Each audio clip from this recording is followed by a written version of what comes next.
Hello दोस्तों, आज मैं अपनी इस वीडियो में हाई स्कूल का पहला चैप्टर बायोलॉजी का जैव प्रक्रम या लाइफ प्रोसेस पे बात करूंगा। तो सवाल से ही शुरू करते हैं कि आपने कभी सोचा है हमको एक निर्धारित समय पर नींद क्यों आती है? प्लांट्स में फ्लावरिंग एक निश्चित समय पर ही क्यों होती है? हमको एक निश्चित समय पर भूख क्यों लगती है? हमको खाना क्यों खाना आवश्यक है? पौधों में पानी डालना क्यों आवश्यक है? अगर इन्हीं सवालों का जवाब आपको पाना है, इस लेसन को पूरी तरह से समझना है, तो आप इस वीडियो को आखिरी तक देखिएगा। पूरा चैप्टर मैं पूरा कवर करूंगा, पूरा चैप्टर पढ़ाने की कोशिश करूंगा, सारे टॉपिक क्लियर करने की कोशिश करूंगा। तो मेरी वीडियो को लाइक और शेयर करिएगा अपने दोस्तों के साथ, जिससे उनका इस विकट परिस्थिति में, लॉकडाउन में, घर में रहने की वजह से पढ़ाई का कोई लॉस ना हो। तो शुरू करते हैं जैव प्रक्रम। तो जैव प्रक्रम का मतलब होता है लाइफ प्रोसेसेस। तो इसको समझने के लिए पहले हम लाइफ पे आते हैं। लाइफ क्या है? तो लाइफ का मतलब होता है, जीवन का मतलब होता है कि अपने आसपास के वातावरण में वस्तुओं के प्रति हम रिस्पांस दें। इसको आसान शब्दों में समझने के लिए हम बताना चाहते हैं कि जैसे हम लोग चलते हैं, फिरते हैं, प्लांट्स हैं, वो एक लाइट की तरफ मुड़ जाते हैं, पानी ना मिले तो मुरझा जाते हैं। अच्छा, कोई पूछ रहा है कि चलता तो पंखा भी है और बस भी चलती है, ट्रेन भी चलती है, तो क्या वो जीवित है? तो इसको समझने के लिए हम अपने शरीर को देखते हैं। तो जब हम अपने शरीर को देखते हैं तो हमारा शरीर एक निश्चित ऑर्गन सिस्टम का बना होता है। जैसे देखने का काम आंखें करती हैं, सुनने का काम कान करते हैं, हाथ पैर चलने के लिए हाथ पैर होते हैं, रिस्पांस करने के लिए नर्वस सिस्टम होता है। अब हम इन ऑर्गन के अंदर जाते हैं तो ये ऑर्गन सिस्टम पर्टिकुलर ऑर्गन से बने होते हैं। जैसे हमारा जो विजुअल सिस्टम है वो आंखों से मिलकर बना होता है, नर्व से मिलकर बना होता है। हमारा डाइजेस्टिव सिस्टम, जो हमारा पाचन तंत्र है, वो माउथ, इंटेस्टाइन और अलग अलग ग्लैंड से मिलकर बना होता है। हमारा रेस्पिरेटरी सिस्टम, श्वसन तंत्र, हमारी नाक, फेफड़े, अल्वेलाई, इन सब से मिलकर बना होता है। अब इन ऑर्गन के अंदर जाएं तो पता चलेगा कि ये ऑर्गन हमारे टिश्यू से मिलकर बने होते हैं। अब जब हम टिश्यूज के अंदर जाते हैं तो पता चलता है कि सारे टिश्यू कई प्रकार की सेल्स, कोशिकाओं से मिलकर बने होते हैं। अब इन कोशिकाओं के अंदर जाते हैं तो असली चीज हमको मिलती है, तरह तरह के मॉलिक्यूल्स। यही वो मॉलिक्यूल्स हैं जो प्रोटीन, विटामिन, कार्बोहाइड्रेट, फैट्स, ये मॉलिक्यूल मूवमेंट करते रहते हैं एक सिंक्रोनाइज मैनर में, एक लय में मूवमेंट करते हैं, जिस कारण से हमारी लाइफ बनती है। यही वो रीजन है जिसकी वजह से हम लोग जीवित कहलाते हैं, हमारे अंदर लाइफ होती है। अब बात आई पंखा और बस की, तो उनके अंदर कोई मॉलिक्यूल नहीं चलता है, उनके अंदर पर्टिकुलर स्ट्रक्चर्स चलते हैं, पर्टिकुलर संरचनाएं चलती हैं जिससे वो चलनमान होते हैं, वो मूवमेंट होते हैं। लेकिन मनुष्यों में जो कोशिका के स्तर पर, सेलुलर लेवल पे जो अणु होते हैं, मॉलिक्यूल्स होते हैं, वो एक लय में काम करते रहते हैं, जिससे जीवन की समस्त क्रियाएं आसानी से सुचारू रूप से चलती रहती हैं। यही वो कारण है कि प्लांट, एनिमल को सजीव कहा जाता है, लिविंग कहा जाता है।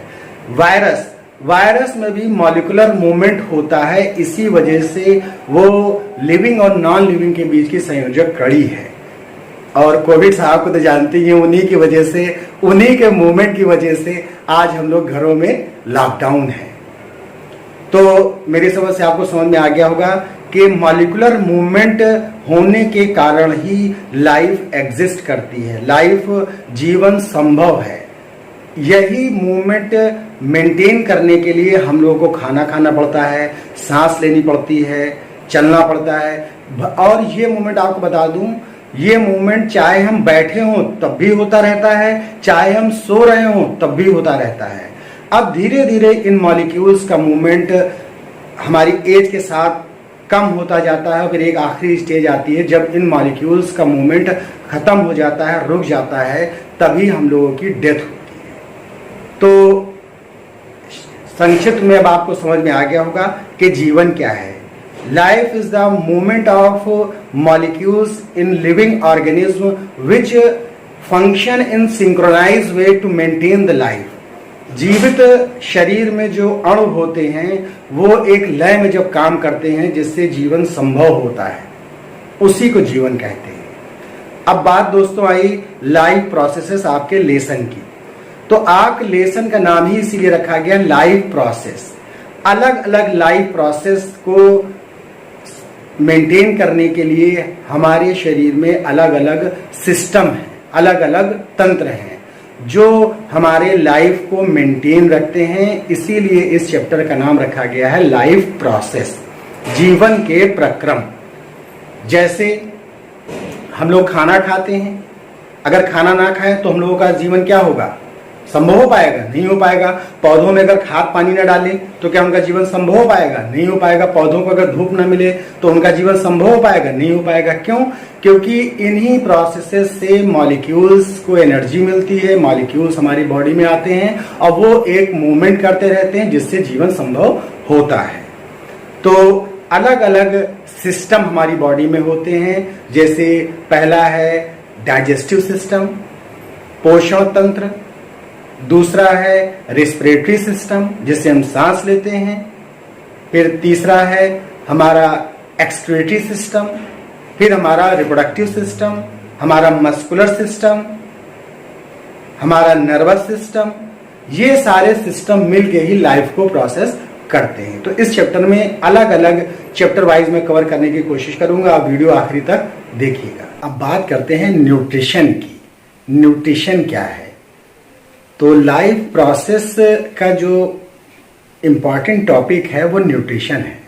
तो न्यूट्रिशन को समझने के लिए हम एक बहुत ही सिंपल सा एग्जाम्पल लेना चाहते हैं। जैसे मिक्सी तो सभी लोगों ने देखी होगी।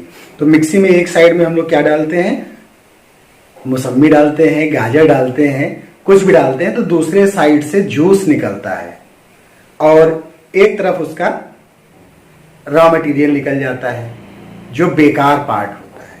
अब वो जूस हम लोग पी लेते हैं, ले लेते हैं।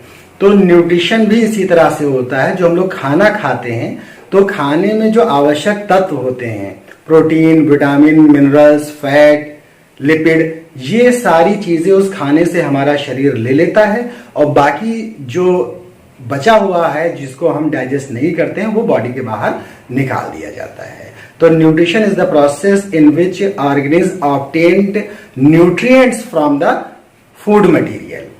पोषण वह प्रक्रिया है जिसमें जीव भोजन से पोषक तत्वों जैसे प्रोटीन, विटामिन, मिनरल्स को ले लेता है और अपचे भोजन को शरीर से निकाल देता है। अब न्यूट्रिशन की प्रक्रिया अलग अलग, चूंकि there is a lot of diversity in living world, so there are various mode of nutrition. Some organisms take inorganic material as their nutrient and some take organic material. जैसे कुछ जीव ऐसे होते हैं जो इनऑर्गेनिक, सिंपल इनऑर्गेनिक मटेरियल से लेके अपना भोजन के रिक्वायरमेंट पूरी कर लेते हैं और कुछ होते हैं जो कॉम्प्लेक्स ऑर्गेनिक मटेरियल से अपना भोजन की रिक्वायरमेंट पूरी करते हैं। जैसे पौधे क्या करते हैं, कार्बन डाइऑक्साइड लेते हैं, सनलाइट लेते हैं और वाटर लेते हैं, अपनी वो न्यूट्रिशन की रिक्वायरमेंट पूरी कर देते हैं। अब बात आई एनिमल्स की, तो एनिमल्स क्या करते हैं, जो रेडीमेड फूड होता है, चाहे प्लांट्स का चाहे एनिमल्स का, कॉम्प्लेक्स ऑर्गेनिक मटेरियल के ही फूड की फॉर्म में ले लेते हैं। तो अब बात करते हैं हम ऑटोट्रॉफिक न्यूट्रिशन की। अब ऑटोट्रॉफिक न्यूट्रिशन क्या होता है? तो जनरली बुक्स में लिखा रहता है कि autotrophs are those which synthesize their own food. मतलब ऑटोट्रॉफ वो होते हैं जो अपना खाना स्वयं बना लेते हैं। लेकिन मेरे हिसाब से इस डेफिनेशन में थोड़ी सी करेक्शन की जरूरत है क्योंकि इससे कंफ्यूजन है। लॉ ऑफ मास कंजर्वेशन ये कहता है कि energy neither be created nor be destroyed but it's one form converted into another form. ऊर्जा ना तो बनाई जा सकती है ना उसको नष्ट किया जा सकता है, मगर इसकी एक अवस्था को दूसरी अवस्था में बदला जा सकता है। So on the basis of this law of mass conservation, plant use solar energy and some raw materials to convert solar energy into chemical food energy. तो पौधे क्या करते हैं, सौर ऊर्जा को खाद्य ऊर्जा में बदल देते हैं, ना कि वो ऊर्जा को बनाते हैं। अब पौधे इस सौर ऊर्जा को रासायनिक खाद्य ऊर्जा में बनाने के लिए क्या करते हैं, पहले उनके ऊपर लाइट गिरती है तो वो सूर्य की लाइट को, सूर्य के प्रकाश को एब्जॉर्ब कर लेते हैं, मिट्टी से उसमें से क्या लेते हैं, पानी लेते हैं। फिर कार्बन डाइऑक्साइड को वो रिड्यूस करते हैं, उसको अपचयित कर देते हैं, जिससे कार्बोहाइड्रेट का निर्माण होता है, जो स्टार्च की फॉर्म में जो हम लोग गेहूं वगैरह खाते हैं, चावल खाते हैं, फल खाते हैं, वो बना देते हैं। अब जो ऑटोट्रॉफिक न्यूट्रिएंट होता है ये प्लांट्स में होता है, एल्गीज में होता है और बैक्टीरिया में होता है। इसके अलावा किसी में ऑटोट्रॉफिक न्यूट्रिशन नहीं होता है। कुछ बैक्टीरिया ऐसे होते हैं जो कुछ केमिकल्स का यूज करते हैं, वो डिटेल में बाद में 11th में हम बताएंगे, उनको कीमो ऑटोट्रॉफ भी कहते हैं। अब प्लांट्स क्या करते हैं, कार्बन डाइऑक्साइड को लेते कहां से हैं, तो प्लांट्स में पत्तियों पर एक छोटी छोटी पोर्स होती हैं जिनको हम लोग स्टोमेटा कहते हैं। आप लोगों ने देखा होगा, छोटी छोटी पोर होती हैं, उसमें गार्ड सेल होती हैं। गार्ड सेल की जो टर्जिडिटी है, टर्जिडिटी का मतलब होता है कि वो कितनी फूली हुई हैं। तो जैसे ही गार्ड सेल फूल जाती हैं, स्टोमेटा इस तरह से खुल जाते हैं। जब स्टोमेटा खुल जाएंगे तो बाहर से कार्बन डाइऑक्साइड, वातावरण से, इन्वायरमेंट की कार्बन डाइऑक्साइड पत्तियों में चली जाती है और वो लाइट रिएक्शन की और CO2 फिक्सेशन, यानी कि आप लोग उसको पढ़ते होंगे डार्क रिएक्शन फोटोसिंथेसिस, उसमें इन्वॉल्व हो जाती हैं और कार्बन डाइऑक्साइड वो खाने में, फूड में, कार्बोहाइड्रेट में, स्टार्च में बदल जाती है।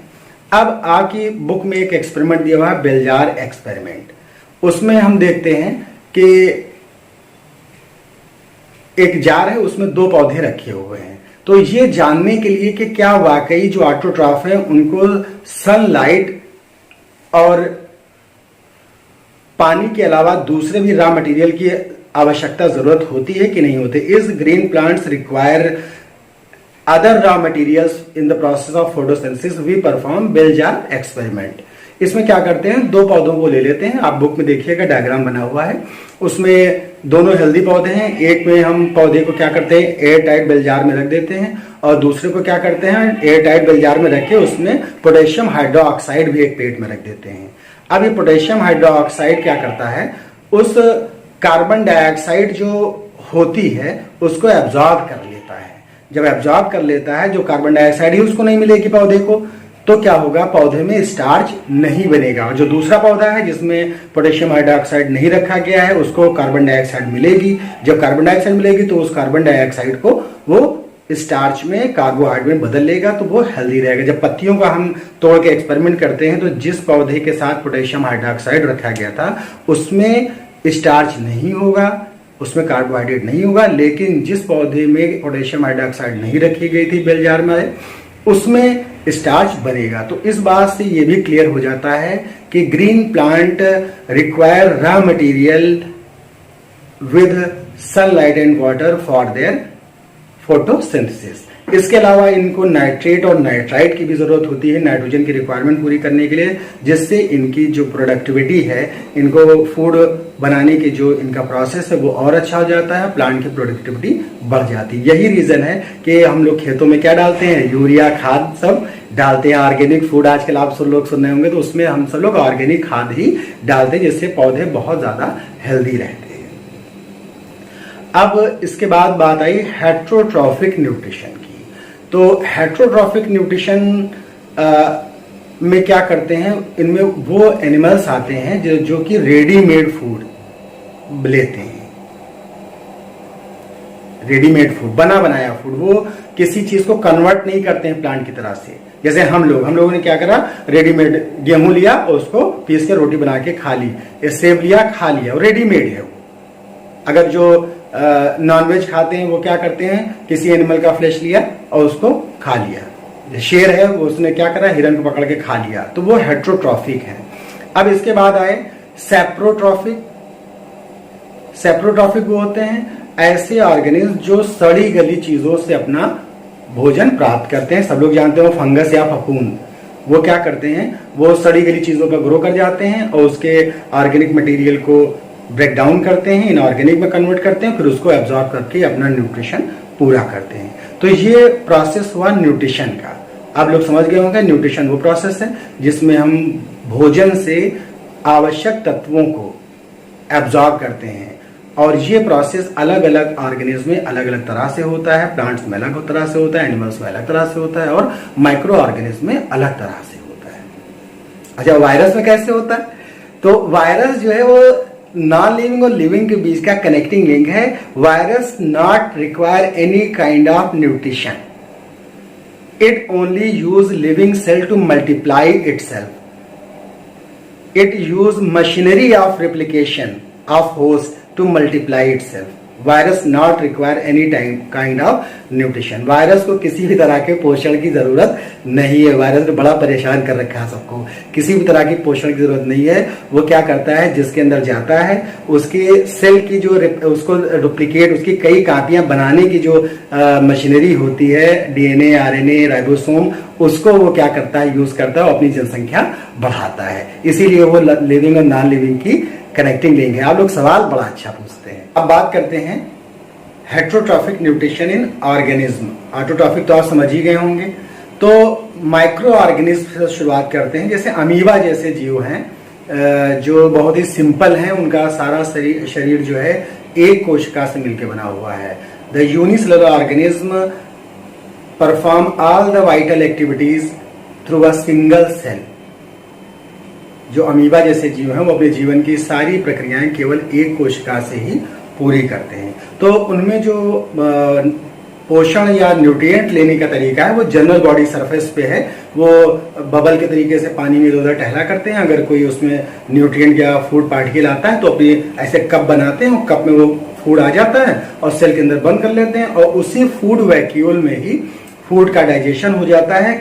सेम उसी तरह से जिस तरह से हम लोगों में होता है, वही एंजाइम काम करते हैं जो हमारे डाइजेशन में काम करते हैं, जैसे डायग्राम में आपको दिख रहा होगा।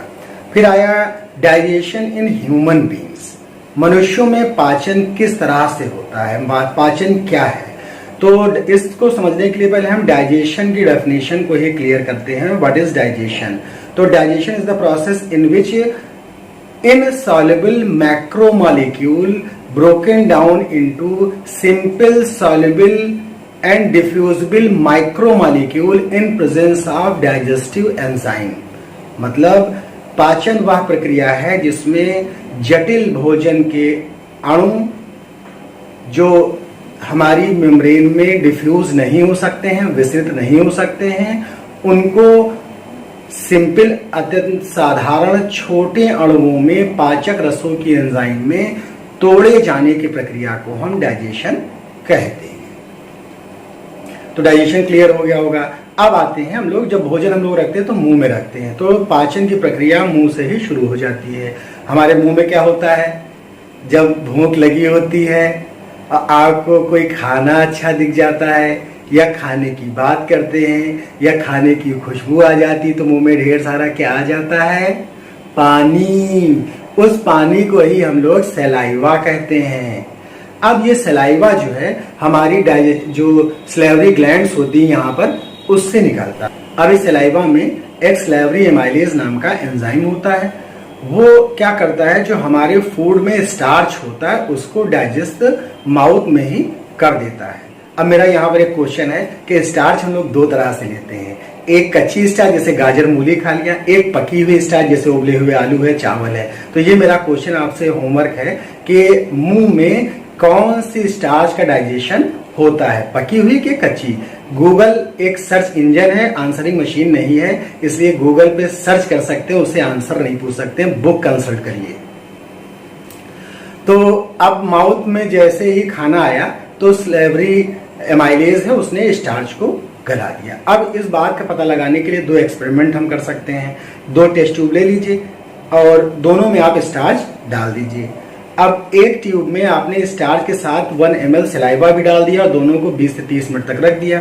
जब आप उसमें दोनों में आयोडीन डालते हैं तो जो हमने जिसमें सलाइवा डाला था उसमें कलर नहीं बदलता है। क्यों? क्योंकि जो स्टार्च है वो सलाइवरी एमाइलेज के लिए डाइजेस्ट हो चुका है।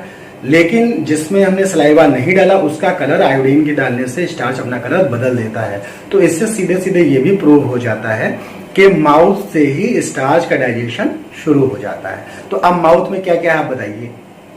टीथ है, टंग है, टंग जबान जीभ बहुत खतरनाक ऑर्गन है।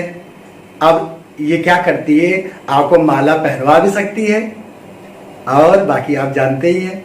अब इसका काम ये है कि ये भोजन को मिक्स करती है। जो लोग इसे चबाते हैं तो खाने को ये क्या करती है, मिक्स करती है। और जो टीथ हैं, टीथ कितने तरह के होते हैं, टीथ होते हैं, पहला क्या है, इंसीजर, कैनाइन, प्रीमोलर और मोलर। इनके अलग अलग काम है।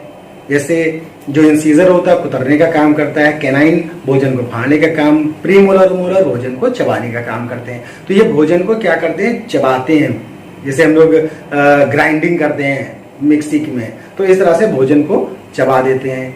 अब अपनी जरा टंग आप लोग अंदर लड़ाइए है तो आपको लकीरें दिख रही होंगी, उनको गैस्ट्रिक रियोगे कहते हैं।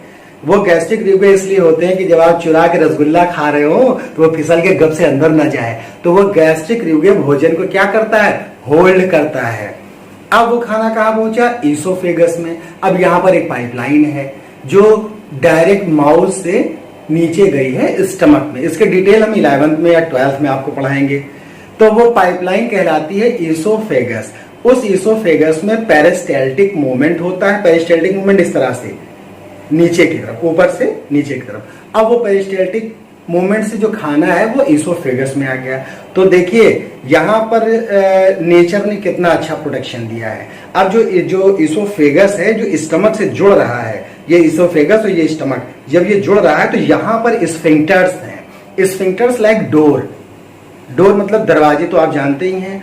तो वो स्फिंक्टर क्या करते हैं, भोजन को जब एक लिमिटेड क्वांटिटी में ईसोफेगस में आ जाता है तब स्फिंक्टर खुलते हैं, तब खाना अंदर जाता है। फिर वो स्फिंक्टर क्या हो जाते हैं, बंद हो जाते हैं। यही रीजन है कि हम लोगों का चाहे जितना पेट दबाए खाना बाहर नहीं आता है। हाँ, छोटे बच्चों में ये आप एक सवाल बड़े अच्छे करते हैं कि छोटे बच्चों में तो खाना बाहर आ जाता है। तो छोटे बच्चों में खाना इसलिए बाहर आ जाता है क्योंकि उनके स्फिंक्टर अभी डेवलप अच्छे से नहीं होते, इसलिए उनका पेट दबता है तो खाना बाहर आ जाता है। तो भैया स्फिंक्टर का काम यह है खाने को बाहर ना आने देना। अब खाना कहाँ आ गया, पेट में। पेट क्या है, स्टमक। स्टमक जो है एक जे के आकार का थैले के समान स्ट्रक्चर है। जैसे हमारे स्टमक को समझने के लिए, उसके काम को समझने के लिए हम चक्की को ले सकते हैं। चक्की में हमने क्या करा, गेहूं डाला, उसने पीस दिया। अब वो गेहूं जो है आटा बन गया। तो ऐसे ही हम कुछ भी खाते हैं स्टमक में जाता है, वो उसको क्या कर देता है, मीस देता है, ग्राइंड कर देता है, चरण कर देता है। ठीक है, तो समझ गए होंगे स्टमक क्या होता है। अब स्टमक में जो है वो HCl निकलता है, हाइड्रोक्लोरिक एसिड निकलता है, और इसका बड़ा महत्व है। क्या महत्व है, अब आप खाना खाए, गर्मियां है, फ्रिज में रखा तो सड़ता नहीं है। आपके पेट में खाना क्यों नहीं सड़ता, तो वो खाना इसीलिए नहीं सड़ता है कि वो खाना HCl में जाके डूब जाता है, मीडियम एसिडिक हो जाता है। तो जो बहुत से बैक्टीरिया वगैरह खाने से आते हैं तो वो हमारे पेट के खाने को फर्मेंट नहीं कर पाते हैं। अब जो हाँ हमारे दोस्त बैक्टीरिया पेट के अंदर ऑलरेडी मौजूद है, इकोलाई वगैरह, वो खाने को फर्मेंट करते हैं। अच्छा, इसके अलावा ये जो HCl है, बहुत से एंजाइम जो होते हैं वो इनएक्टिव फॉर्म में होते हैं, जिनको हम लोग प्रोरेनिन, पेप्सिनोजन। तो यहाँ पर बहुत क्रूशियल पॉइंट समझाना चाहूंगा कि किसी भी एंजाइम के नाम में प्रो लगा हो या लास्ट में नोजन लगा हो तो इसका मतलब वो इनएक्टिव है, वो सोए हुए हैं, काम नहीं करेंगे। अब जैसे ही HCl का लेवल बढ़ा, पेट में खाना आया, HCl लेवल का बढ़ा, तो उसने क्या करा, इन पेप्सिनोजन और प्रोरेनिन वगैरह को एक्टिवेट कर दिया, जगा दिया, भैया उठो, अब खाना आ गया, इसको क्या करो, तोड़ो मरोड़ो। तो अब वो एक्टिव हो गए।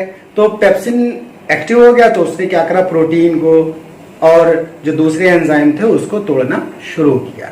तो डाइजेशन मतलब यही है कि जो हम कॉम्प्लेक्स ऑर्गेनिक मटेरियल लेते हैं उसको छोटे छोटे टुकड़ों में तोड़ना। जैसे हम बहुत बड़ी एक दीवार है, अब उसकी ईंट को निकाल के हमको अपने घर में एक दीवार बनानी, तो पहले उस दीवार को तोड़ेंगे, उससे ईंटों को लेंगे और फिर हम अपने घर में उन्हीं ईंटों का यूज करके एक दीवार बनाएंगे। ठीक इसी तरह से हमारा डाइजेस्टिव सिस्टम होता है, जो हम लोग भोजन लेते हैं उससे पोषक तत्वों को लेता है, फिर हमारी ये बॉडी को वो बनाता है, लाइफ का प्रोसेस करता है, जो इस लेसन का नाम है।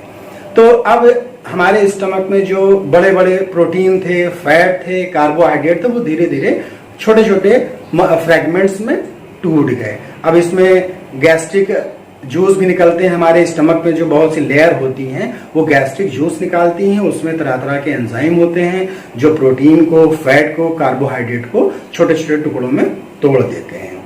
अब अभी हमने बताया था दरवाजे होते हैं। अब हमारा स्टमक नीचे जुड़ा हुआ है इंटेस्टाइन से। अब इंटेस्टाइन दो होती है, एक स्मॉल इंटेस्टाइन और एक लार्ज इंटेस्टाइन। तो अब इनके नाम में ना कंफ्यूज होइएगा, जो स्मॉल इंटेस्टाइन होती है वो डायमीटर में स्मॉल होती, इसीलिए इसका नाम स्मॉल इंटेस्टाइन, मगर ये होती बहुत लंबी है, हमारी लंबाई से भी ज्यादा होगी। और लार्ज इंटेस्टाइन जो डायमीटर में चौड़ी होती है, इसीलिए इसका नाम लार्ज इंटेस्टाइन रखा, मगर साइज में ये छोटी होती है। एक और यहाँ बात बता दें, ये नीट या कॉम्पिटिटिव क्लास के लिए बहुत इंपॉर्टेंट है कि हार्बीवोर्स और कार्निवोर्स में इंटेस्टाइन जो होगी स्मॉल वाली, किसकी लेंथ में ज्यादा होगी। मतलब जो हरे भरे पौधों को जीव खाएंगे उनकी इंटेस्टाइन ज्यादा लंबी होगी, या जो फ्लैश को, मांस को खाएंगे उनकी इंटेस्टाइन ज्यादा बड़ी होगी। तो स्मॉल इंटेस्टाइन जो होगी वो हार्बीवोरस एनिमल की लंबी होती है। हार्बीवोरस एनिमल है वो long intestine because to digest the cellulose properly, and carnivorous animal है small intestine because they only digest to readymade food like flesh and other things. तो इसीलिए जो कार्निवोर्स होते हैं उनकी इंटेस्टाइन छोटी होती है। अब स्मॉल इंटेस्टाइन में आ गए। अब ऊपर से जो खाना आया, जो फूड आया, वो क्या था, सेमी डाइजेस्टेड था और एसिडिक था। एसिडिक का मतलब समझते हैं, तेजाब घरों में बैटरी में पड़ा होता है, वो HCl होता है। कभी कभी हम लोगों का डाइजेशन जब खराब होता है तो डकार आती, तो माउथ में जलन मचने लगती, तो वो एसिड बैक आ जाता है। तो इसलिए हमारे स्मॉल इंटेस्टाइन जो ऊपर लीवर होता है, लीवर पे एक पैंक्रियास होता है साइड में, और लीवर में एक गाल ब्लैडर होता है। आप लोगों ने नाम सुना होगा गाल ब्लैडर का, लोगों को पथरी हो जाती है। तो गाल ब्लैडर और पैंक्रियास से निकलने वाले एंजाइम जो होते हैं, पैंक्रियाटिक एंजाइम्स और बाइल जूस, ये इस फूड को एल्कलाइन कर देते हैं, बेसिक कर देते हैं, क्षारीय कर देते हैं, जिससे इंटेस्टाइन को एसिडिक मीडियम से बचाया जाए। अब बाइल जूस का काम क्या है? बाइल ग्रीन कलर का जूस होता है, इसमें बाइल साल्ट होते हैं, डिटेल में हम 11th में जाएंगे। और ये काम ये करते हैं, जो जैसे माना हमने मटर पनीर खाया, बिरयानी खाई, छोला भटूरा खाया, तो हमारे स्टमक और इंटेस्टाइन डाइजेस्टिव सिस्टम को कैसे पता चलेगा कि हमको फैट अलग करना है, प्रोटीन अलग करना है, कार्बोहाइड्रेट अलग करना है। तो ये बाइल जूस क्या करता है, सोपेनिफिकेशन कर देता है, स्टेरिफिकेशन कर देता है। हमारे फूड में जो भी फैट होगा वो झाग के रूप में ऊपर आ जाएगा। जैसे हम लोग कपड़े धोते हैं तो झाग ऊपर नहीं आता है, तो जब पेट में इंटेस्टाइन में खाना जाएगा तो जो फैट होगा वो झाग के रूप में ऊपर आ जाएगा, और वही छोटे छोटे उसके मॉलिक्यूल्स फैट के होते हैं, छोटे छोटे ग्लोब्यूल्स होते हैं, वो इंटेस्टाइन में लैक्टियल्स जो होती है माइक्रोवेलाई में, वो फैट को एब्जॉर्ब कर लेती हैं। अब इसमें भी क्या होते हैं, पैंक्रियाटिक एंजाइम्स होते हैं, ट्रिप्सिन वगैरह, काइमोट्रिप्सिन, ये डिटेल में इंटर में एंजाइम बताएंगे हम 11th में। तो वो क्या करते हैं, प्रोटीन जो ऊपर आई है, बड़े बड़े फ्रेगमेंट थे, अब उनको और छोटे छोटे फ्रेगमेंट में तोड़ दिया जाता है। फिर उन फ्रेगमेंट्स को फिर और छोटे छोटे उनके माइक्रो मॉलिक्यूल, मतलब प्रोटीन को अमीनो एसिड में तोड़ दिया जाएगा, कार्बोहाइड्रेट को मोनोसेक्राइड में तोड़ दिया जाएगा, और जो फैट होंगे, वसा, चर्बी, उसको फैटी एसिड, ग्लिसरॉल में तोड़ दिया जाता है।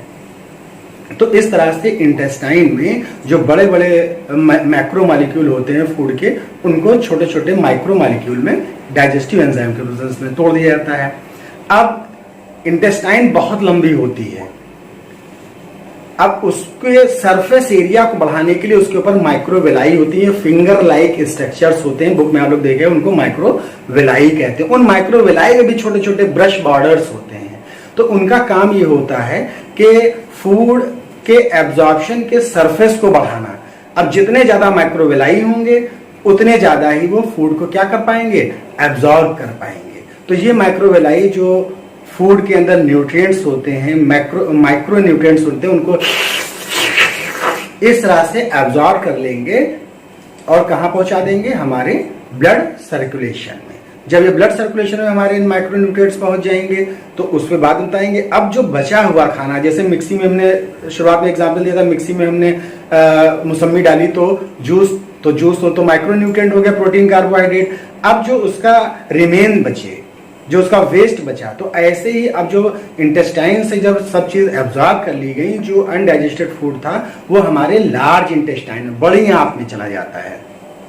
तो यहां पर भी हर ओपनिंग पे डोर होते हैं जिनको स्फिंक्टर्स कहते हैं, वो खाने को वापस होने से या जाने से रोकते हैं। एक लिमिटेड क्वांटिटी में ही अंदर जाने को मिलता है। तो अब जहां पर लार्ज इंटेस्टाइन और स्मॉल इंटेस्टाइन मिल रही होती है, वहां पर एक फिंगर लाइक स्ट्रक्चर होता है जिसको हम लोग कहते हैं वर्मीफॉर्म अपेंडिक्स। ये वर्मीफॉर्म अपेंडिक्स हमारे अंदर एक वेस्टिजियल ऑर्गन है जो हमारे एंसेस्टर में कभी एक्टिव रही होगी, क्योंकि वो तो साग भाजी पहले शुरुआत में खाते होंगे, जानवरों को भी खाते होंगे, तो उसमें सेलुलोज का डाइजेशन होता है। लेकिन अब चूंकि हम लोग कुक्ड फूड खाने लगे हैं तो जिससे सेलुलोज का डाइजेशन नहीं होता है। अब एक बहुत ही इंपॉर्टेंट पॉइंट यहाँ पर है कि ये vermiform appendix act as a seat of disease in human being because due to evolution we eat cooked food, due to evolution of civilisation हम लोग पका हुआ खाना खाने लगे, इसलिए इसमें सेलुलोज का डाइजेशन नहीं होता है। अब बाय द वे इसमें कहीं खाना चला गया तो वो सड़ने लगता है, फर्मेंट होने लगता है, जिसकी वजह से इसमें दर्द होता है। तो डॉक्टर साहब पेट को ऐसे काटते हैं, वर्मीफॉर्म अपेंडिक्स काट के बाहर निकाल देते हैं, फिर कहते हैं अब आपके पेट का दर्द नहीं होगा। अब बात आई लार्ज इंटेस्टाइन में जो फूड आता है उसमें किसी भी तरीके के डाइजेस्टिव एंजाइम या पाचन नहीं होता है या फूड का एब्जॉर्प्शन नहीं होता, मगर उसमें वाटर का एब्जॉर्प्शन होता है। जो अनडाइजेस्टेड फूड मटेरियल होता है, लार्ज इंटेस्टाइन क्या करती है, उससे वाटर को एब्जॉर्ब कर लेती है। इसी वजह से बोलस बनते हैं, जो हम लोग सुबह सुबह पॉटी करते हैं तो वो जो बोलस बनते हैं वो लार्ज इंटेस्टाइन में वाटर को एब्जॉर्ब करना है। कभी कभी कुछ लोगों को बीमारियां हो जाती है तो ज्यादा वाटर एब्जॉर्ब होता है, तो कब्ज की शिकायत हो जाती है, तो सुबह सुबह कहना पड़ता है आजा आजा तो ये तो मजाक की बात हो गई। तो फूड का एब्जॉर्प्शन, वाटर का एब्जॉर्प्शन लार्ज इंटेस्टाइन में हो जाता है। अब बचा हुआ जो वेस्ट है वो हमारे रेक्टम में जमा हो जाता है। रेक्टम क्या है, स्टूल को कलेक्ट करने का एक थैली है जो एनस के जरिए बाहर गुदा द्वार के द्वारा बाहर खुल जाती है। गुदा द्वार में भी क्या होते हैं, स्फिंक्टर्स होते हैं, डोर वो नॉर्मली खुलती नहीं है। जब ब्रेन को सिग्नल जाता है, रेक्टम एक पर्टिकुलर 1 या 1.5 से आधा किलो जब स्टूल पखाना टट्टी उसमें जमा हो जाता है तो स्ट्रेच करता है, ब्रेन को सिग्नल जाता है तो वो स्फिंक्टर खुलने लगता है। तब हम लोग टॉयलेट की तरफ क्या होते हैं, भागते हैं कि हमको टट्टी या पखाना महसूस हो रहा है, हमारे कंट्रोल में वो नहीं है, ऑटोनोमिकली वो कंट्रोल होता है। तो इस तरह से यहाँ पर आपका डाइजेशन पूरा हो गया। इसके अलावा डाइजेशन में आपको कुछ विटामिन भी मिलती हैं। वो विटामिन क्या करती हैं, वाइटल अमाइंस हैं जो हमारे बॉडी के अंदर को फैक्टर्स या एंजाइम्स के एक्टिवेटर का काम करती हैं, बहुत सी मेटाबॉलिक एक्टिविटीज को कंट्रोल करती हैं, इसलिए विटामिन भी जरूरी है। फिर अब बात यहाँ पर मैं बताना चाहता हूँ कि अब वो जो न्यूट्रिएंट्स हैं एब्जॉर्ब हो गए, वो जाते कहाँ हैं। तो न्यूट्रिएंट एब्जॉर्ब होके जाते हैं लीवर में।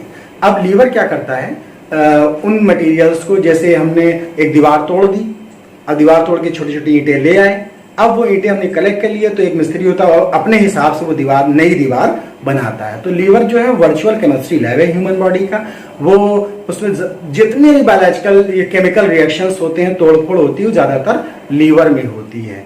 तो लीवर एक वर्चुअल केमिस्ट्री लैब की तरह से काम करता है। वो उन न्यूट्रिएंट्स को बॉडी के अलग अलग पार्ट्स में ब्लड सर्कुलेशन के जरिए सेंड करता है प्रोसेस करके।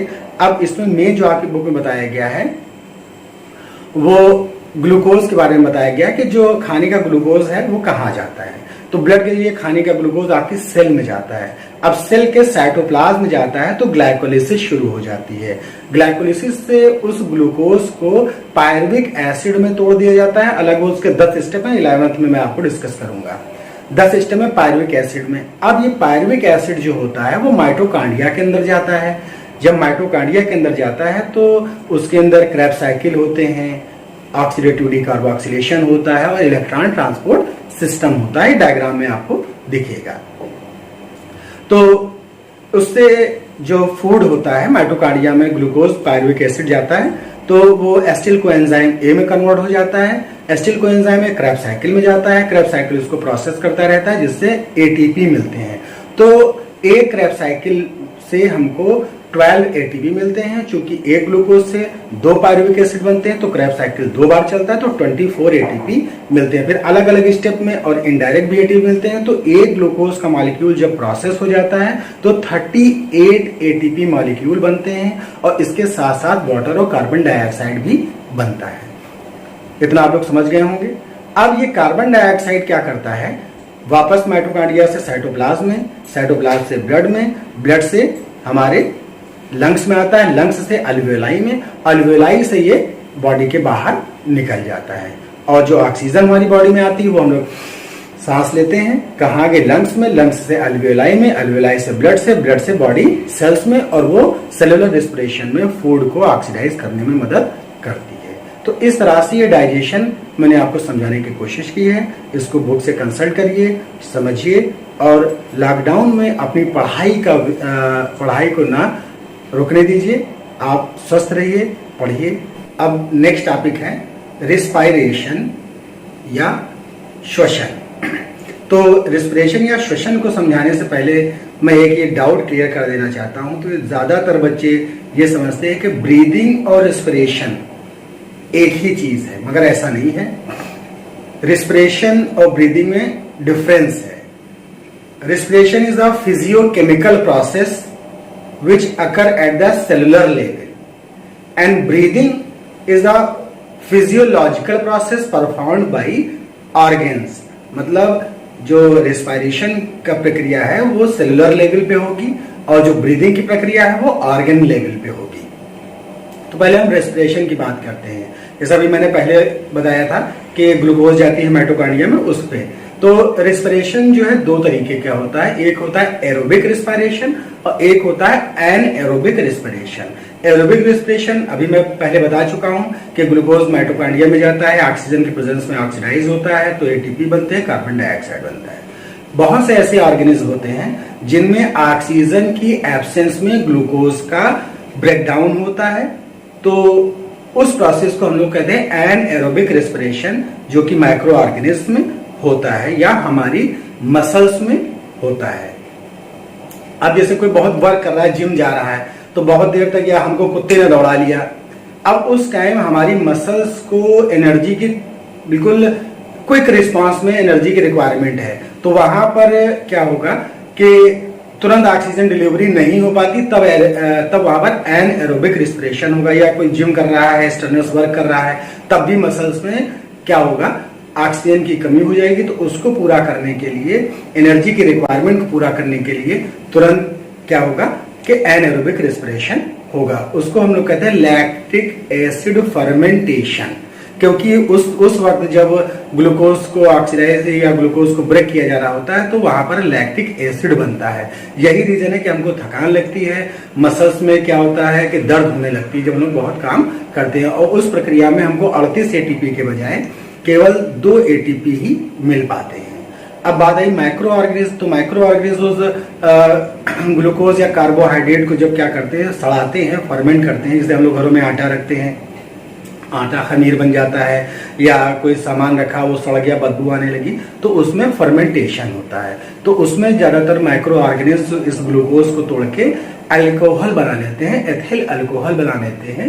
इसीलिए इस प्रोसेस को हम लोग कहते हैं अल्कोहलिक फर्मेंटेशन।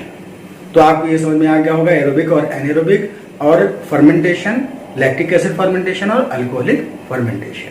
अब बात है ब्रीदिंग की। तो ब्रीदिंग वो प्रोसेस है जिसमें exchange of oxygen and carbon dioxide occur at the surface with the help of respiratory organs. श्वसन या ब्रीदिंग वो प्रक्रिया है जिसमें ऑक्सीजन और कार्बन डाइऑक्साइड का एक्सचेंज होगा किसी सतह पर, और इस प्रक्रिया में हमारे जो श्वसन अंग हैं वो काम करेंगे, हेल्प करेंगे। अब श्वसन अंग कौन से, रेस्पिरेटरी ऑर्गन कौन से हैं, तो वो नॉस्ट्रिल से शुरू होते हैं और लंग्स ट्रैकिया, लंग्स में अल्वियोलाई होते हैं। Alveoli is the main site of respiration या breathing. The alveoli are the unit of breathing. वहीं पर एक्सचेंज होगा ऑक्सीजन का, भी आगे मैं बताऊंगा। तो जब कोई व्यक्ति सांस लेता है, गहरी सांस आप लोग खींचिए, तो वो सांस कहाँ आई? पहले नॉस्ट्रिल में आ गई। ये जो छेद दिख रहे हैं, गुफाएं दिख रही हैं, इसी बारे में अपना मुंह भी पोंछ लेता हूं, इनको नॉस्ट्रिल कहते हैं।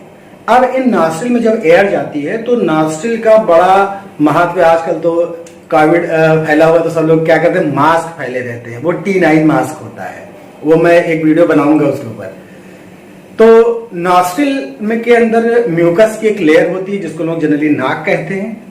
नाक, ये नोज है, मगर अंदर जो एक लिपिडा मटेरियल होता है म्यूकस का, उसको लोग नाक कहते हैं। और इसमें हेयर भी होते हैं, वो फिल्टर एजेंट का काम करते हैं। जो डस्ट या दूसरे एक्सटर्नल पार्टिकल्स आते हैं, म्यूकस उसको ट्रैप कर लेता है, नाक साफ करते बाहर निकल जाती। एक और बहुत इंपॉर्टेंट बात है कि नेचर ने हमारे नॉस्ट्रिल को सैनिटाइज करने का कितना अच्छा मैकेनिज्म दे रखा है कि यहाँ पर जो भी एयर आएगी वो गर्म हो जाएगी। यहां तक कि जो पानी होता है वो वेपर की फॉर्म में आ जाता है। इसीलिए लोग अगर शीशे पे आप नाक छोड़ कर देखिए, वहां पर वेपर आ जाएगी। या अपने हाथ लीजिए, अपनी सांस छोड़िए तो वहां पर गर्म लगेगी।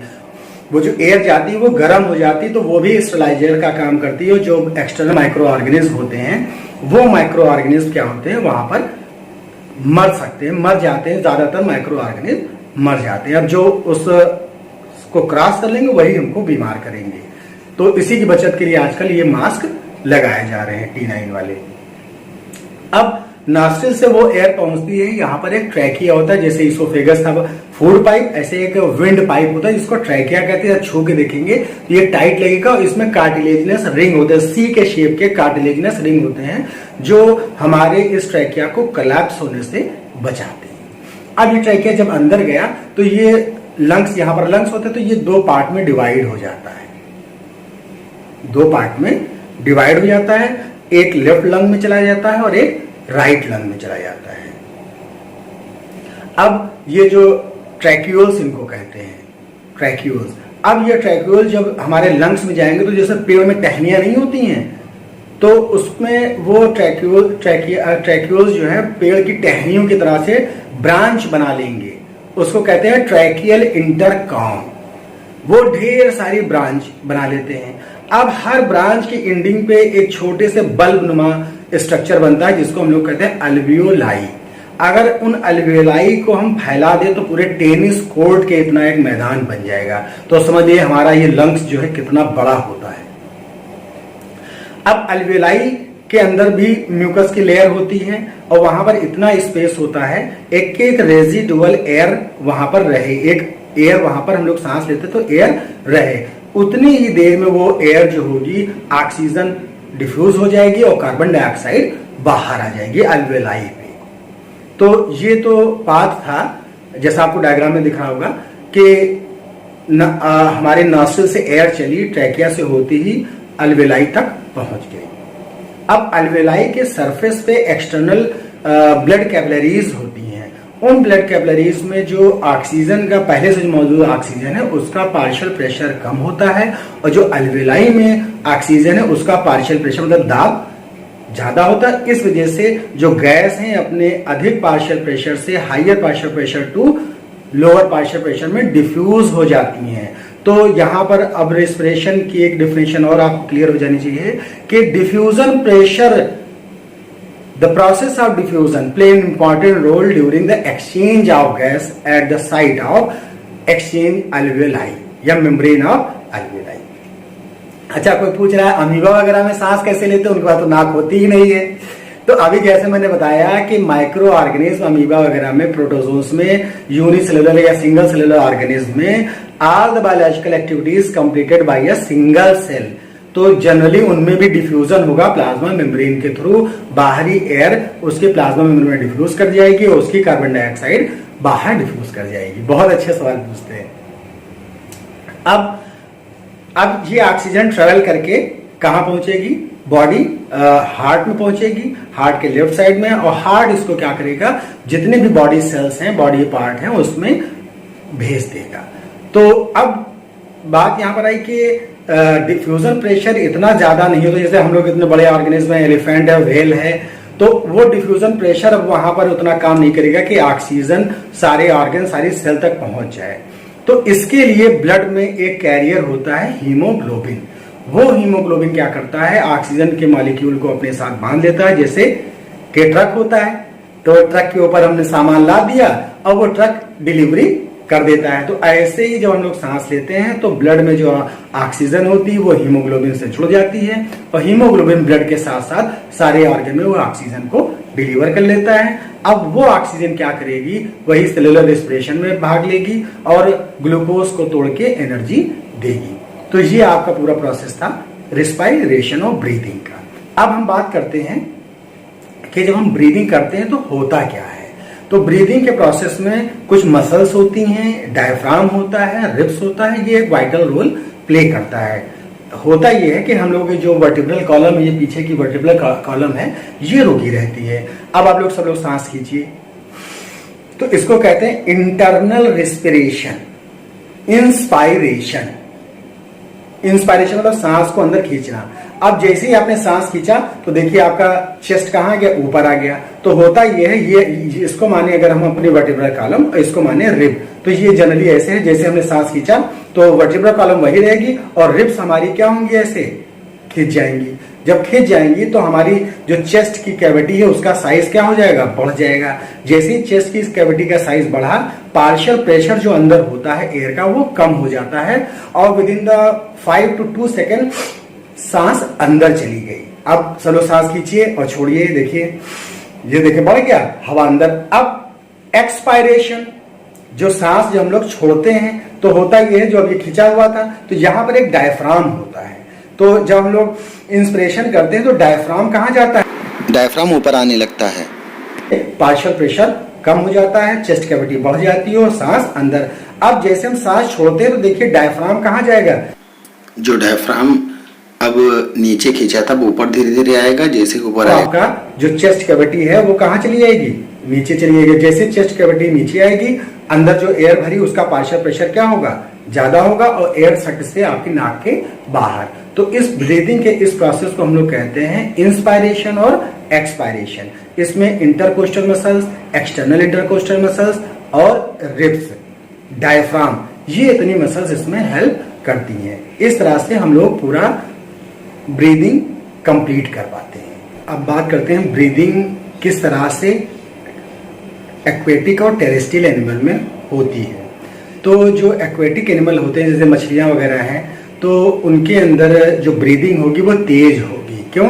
क्योंकि पानी में घुली हुई ऑक्सीजन को ही वो लोग यूज करते हैं, तो इसलिए उनके अंदर ब्रीदिंग का प्रोसेस फास्ट होता है।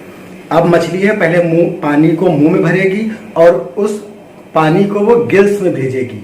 अब गिल्स में भेजेगी तब उसमें गिल्स जो होते हैं उनके सरफेस पे एक्सचेंज होता है ऑक्सीजन का और कार्बन डाइऑक्साइड बाहर निकलती है। इन जो टेरेस्ट्रियल एनिमल होते हैं जो जमीन पे पाए जाते हैं, अब एटमॉस्फेयर में ढेर सारी ऑक्सीजन है, प्रेशर एटमॉस्फेयर प्रेशर एयर का ज्यादा है, जिसकी वजह से उनके अंदर रेस्पिरेशन का प्रोसेस एक्वेटिक एनिमल के कंपैरिजन में स्लो होता है और आसानी से हम लोग ऑक्सीजन बाहर की अंदर ले लेते हैं, अल्वेलाई में डिफ्यूज कर लेते हैं। नेक्स्ट टॉपिक है ट्रांसपोर्टेशन। तो ट्रांसपोर्टेशन क्या है, इसके नाम में ही क्लियर है, ट्रांसपोर्ट मतलब किसी चीज को लाना और ले जाना। तो हम लोगों में क्या लाया ले जाया जाता है, शुरुआत वाला याद है आपको, nutrition, protein, carbohydrate, vitamin, gas, hormone, ये सब बॉडी में ट्रांसपोर्ट होते हैं। तो इनको ट्रांसपोर्ट करने के लिए जो ऑर्गन होते हैं वो ट्रांसपोर्टिंग ऑर्गन, जो सिस्टम होता है वो ट्रांसपोर्टिंग सिस्टम। प्लांट में अलग होता है, एनिमल में अलग होता है। तो बात करते हैं एनिमल में ट्रांसपोर्टेशन में कौन हेल्प करता है। तो एनिमल में ट्रांसपोर्टेशन में हेल्प करता है हमारा circulatory system. Circulatory system heart, blood और ब्लड वेसल से मिलकर बना होता है। हार्ट सब लोग जानते हैं एक वाइटल ऑर्गन है, बॉडी में स्लाइटली लेफ्ट साइड प्रेजेंट होता है, पूरी तरह से लेफ्ट में नहीं होता, स्लाइटली लेफ्ट होता है, बाकी ये इस तरह से ये पोजीशन उसकी हार्ट की होती है। अब हार्ट में कितने चेंबर होते हैं, 4 चेंबर होते हैं। 2 ऑरिकल और 2 वेंट्रिकल। अब ऑरिकल के नाम से क्लियर है, आ से शुरू हो रहा, तो मतलब इसमें ब्लड आता है। वेंट्रिकल मतलब वापस भेजा जाता है, क्लियर है। ऑरिकल मतलब आना, वेंट्रिकल मतलब वापस भेजना। अब इनके अंदर चूंकि ऑक्सीजनेटेड और डीऑक्सीजनेटेड ब्लड होता है, मतलब ऑक्सीजनेटेड ब्लड वो ब्लड जिसमें ऑक्सीजन घुली रहती है, और डीऑक्सीजनेटेड ब्लड वो होता है जिसमें कार्बन डाइऑक्साइड मिक्स रहती है। अब ये दो तरह के ब्लड आपस में मिक्स ना हो जाएं, इसके लिए इनके बीच में वॉल होती है, सेप्टम होते हैं। जैसे कमरे होते हैं तो कमरों के बीच में दीवारें होती हैं, तो वो कमरा अलग हो गया, ये कमरा अलग। इसी तरह से जो ऑरिकल होते हैं उनके बीच में दीवार होती है, उसका नाम होता है इंटर ऑरिकुलर सेप्टम। वो क्या करता है, ऑक्सीजनेटेड और डीऑक्सीजनेटेड ब्लड को आपस में मिलने से रोकता है। इसी तरह से वेंट्रिकल के बीच में भी एक दीवार होती है जिसको हम लोग कहते हैं वेंट्रिकुलर सेप्टम। ये भी वेंट्रिकल को बीच से क्या करती है, डिवाइड करती है, जिससे ऑक्सीजनेटेड और डीऑक्सीजनेटेड ब्लड आपस में मिक्स ना हो पाए। अब ऑरिकल और वेंट्रिकल के बीच में भी एक दीवार होती है जिसको हम लोग कहते हैं इंटर ऑरिकुलर सेप्टम। ये क्या करती है, ऑरिकल और वेंट्रिकल को अलग करती है, जिससे उनके आपस में ब्लड मिक्स नहीं हो पाते हैं। तो इस तरह से जो मैमल्स हैं और बर्ड्स हैं उनका हार्ट जो होता है 4 चेम्बर का होता है। बाकी इवोल्यूशन में जो लोअर ऑर्गेनिज्म हैं जैसे फिशेस हैं उनका 2 चेम्बर होता है। जो रेप्टाइल्स हैं 3 चेम्बर या 3.5 चेम्बर होता है, वो मैं 11th में डिटेल में इसमें जाऊंगा। फिर बात आई ब्लड की, तो ब्लड जो होता है 3 पोर्शन से मिलके बना होता है। पहला होता है प्लाज्मा जो प्रोटीन वाला भाग होता है, दूसरा होता है सेल पोर्शन, और तीसरा होता है ब्लड प्लेटलेट्स। तो प्लाज्मा जो होता है ब्लड का प्रोटीन वाला पार्ट होता है, इसमें ढेर सारी प्रोटीन अलग अलग तरह की होती है ब्लड की, और फाइब्रिनोजन भी होता है जो ब्लड को क्लॉट करने में मदद करता है। अब सेल पोर्शन 2 तरह के आप सब लोग जानते हो, WBC और RBC। तो RBC का फुल फॉर्म है रेड ब्लड कार्पसेल्स और WBC का नाम है वाइट ब्लड सेल्स। तो RBC को सेल्स इसलिए नहीं कहा गया क्योंकि RBC में न्यूक्लियस, जो मैच्योर RBC होती है उसमें न्यूक्लियस नहीं होता है, और जब ये मेंटल स्टेज में होती हैं तब इसमें न्यूक्लियस होता है, फिर धीरे धीरे वो न्यूक्लियस गायब हो जाता है। तो RBC में न्यूक्लियस ना होने की वजह से इनको कार्पसेल्स कहा गया, और WBC में न्यूक्लियस होता है इसलिए इनको व्हाइट ब्लड सेल्स या ल्यूकोसाइट्स भी कहा जाता है। WBC का काम बताए दे रहे हैं थोड़ा सा शॉर्ट में। ये इम्यूनिटी में मदद करती हैं, हमारी बॉडी की प्रतिरक्षा में काम करती हैं। बाहरी जो भी पैथोजेंस होते हैं, बीमारी पैदा करने वाले जो पार्टिकल्स होते हैं उनको ये खा लेती हैं, हमारी बॉडी के डिफेंस मैकेनिज्म में काम आती हैं। RBC जो होती हैं प्लेटों को आपस में जोड़ दे तो इसमें बन जाती है RBC, कुछ इस तरह की होती हैं। अब ये जो है हीमोग्लोबिन से भरी रहती हैं, इसी वजह से इनका कलर जो होता है वो रेड होता है। RBC स्वयं में रेड नहीं होती है, आपको पता है जैसे कोई एक पॉलिथीन है ट्रांसपेरेंट है, अब उसके अंदर अगर हम रेड कलर का जूस रख दें तो वो हमको बाहर से रेड दिखाई देगी। तो ऐसे ही RBC जो होती है फेंट येलो कलर की होती है, लेकिन उसके अंदर हीमोग्लोबिन भरा होता है जिस वजह से वो हमको रेड दिखलाई पड़ती है। हीमोग्लोबिन का काम मैं बता चुका हूँ, वो ऑक्सीजन को कैरी करने का काम करता है।